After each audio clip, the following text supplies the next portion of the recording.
Dobar den, dragi učenici. Dobro dojdovte во училница. Јас сум Верче Петрова, наставник во Основно училиште Живко Брајковски, Бутел, Скопје, по предметите математика и физика. Целта на ова наставна единица да научиме за притисок кај течностите.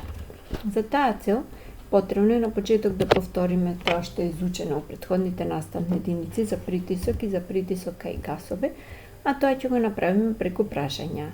Треба да имате до вас тетрадка и молив за да опишувате одговорите на прашањата. Прво прашање, кое што е многу битно прашање за притисок кај гасови и кај течности е како гласи Паскаловиот закон. Че треба да напишите дефиниција за Паскаловиот закон. Тоа Паскаловиот закон гласи: во затворените течности или гасови дејството на надворешната сила се пренесува на сите страни подеднакво. Следно прашање: како се пренесува притисокот кај гасовите? Ако размислите подобро, одговорот може да го најдете и во првото прашање. Притисокот се пренесува на сите страни подеднакво. Сега треба да објасните со еден или повеќе примери за тоа дека притисокот се пренесува подеднакво, значи со пример да се опиши. Како пример јас зедов балон, надувам балон кога ќе се притисне со рацете, може да се види дека балонот се деформира на сите страни подеднакво. Сега да видиме како се пресметува притисокот, тоест да напишите формула за пресметување на притисок. Притисок се пресметува со следнава формула: P е еднакво на F врз S, при што P ни е притисок, F е сила, а S ни е плоштина. И која е мерната единица за притисок? Мерната единица за притисок ни е Паскал, се означува со П и А од латиничната азбука, П голема, која што доаѓа од името на физичарот, филозофот Блез Паскал, по чие што име е името на мерната единица. Сега тоа ќе повториме, значи за притисок кај гасовите, сега да видиме дали и течностите вршат притисок. Течноста представува агрегатна состојба која има сопствен волумен, но нема сопствена форма. Течностите секогаш ја заземаат формата на садот во која се наоѓаат. Градбени единки на течностите се молекулите меѓу кои има многу посилни заемно дејства отколку меѓу молекулите кај гасовите, а додека послаби заемно дејства отколку кај молекулите кај тврдите тела. Сега да видиме, има нешто што се вика хидростатички притисок.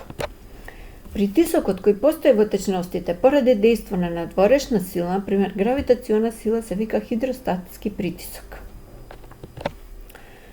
Пример за тоа, земаме шуплива метална топка, тоа е оваа, продолжена со широка цевка со клип.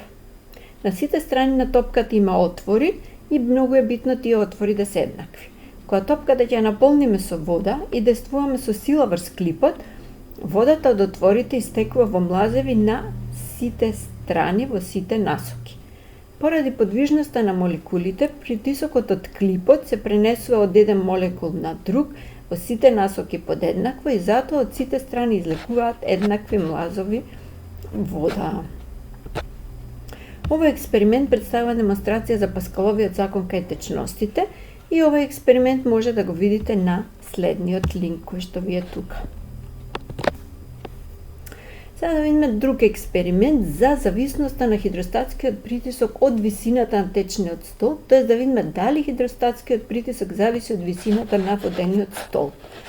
Тоа може да се демонстрира со следниот експеримент. Потребно ни едно шише или цевка, стаклена, шише пластична или стаклена цевка, вода и скалпел. Скалпелот ни е потребен за да направиме 3 отвори на различна висина на шишето. И го полниме шишето со вода. На почетокот отворите привремено ќе ги затвориме, за да не ни истече пред време водата, која е целосно, полна шишето со вода. Ги отвараме отворите и гледаме какви се млазевите вода.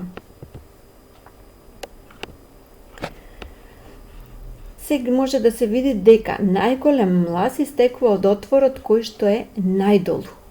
Ова е доказ дека хидростатскиот притисок е најголем на најголема длабочина, т.е. најголем хидростатскиот притисок е во мерињата на морското дно.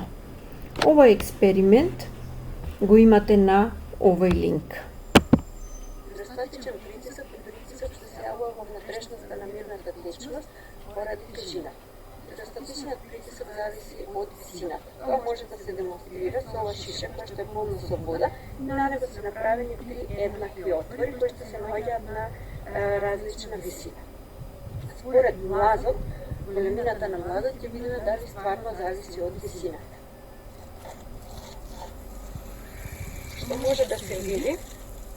Најдолниот млаз е најголем, што значи дека таму действува најголем хидростатичен притисок, што значи дека зависи хидростатичниот притисок од висината.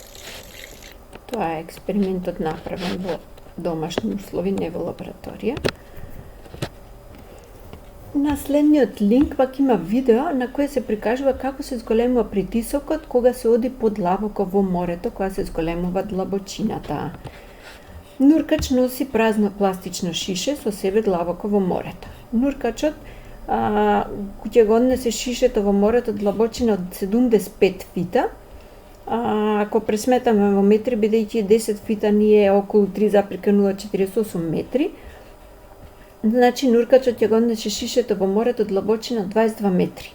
Од видеото може да се види дека колку подлабоко нурка нуркачот, толку повеќе шишето се спласнува, волуменот на гасот во него се смалува под дејство на зголемениот хидростатски притисок од водата. А кога нуркачот пак се враќа кон површината, кога се намалува морската длабочина, шишето полека си ја добива својата првобитна големина. Сега има уреди кои што се викаат хидраулични уреди, кои што се засниваат врз законот на Паскал. Такви ни се хидраулична преса, хидраулична дигалка и кочниците кај возилата. Хидраулична преса што е? Тоа представува хидраулична машина што служи за пресување на различни материјали.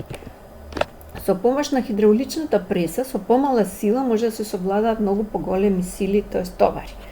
Хидрауличната преса се користи во фабриките за цедење на масло од сончогледот, маслинките, семки од различни растенија, исто така и за цедење на сокови од овошје, за обликување предмети од лим. Еве еден тип на хидраулична преса. Хидраулична дигалка, тоа е оваа, исто така представува хидраулична машина за дигање на товар или за да се качиме на некоја висина. Кочниците кај возилата исто така представуваат хидрауличен уред кој што е заснуван врз законот на Паскал. Шема на кочници на автомобил ни е оваа. Тука се предните кочници, ова се задните кочници. Значи целосно како се поврзани, како функционираат дискови, предни, задни кочници, главен цилиндар на кочниците ни е ове. Тоа беше за притисок кај течностите. Ви благодарам на вниманието.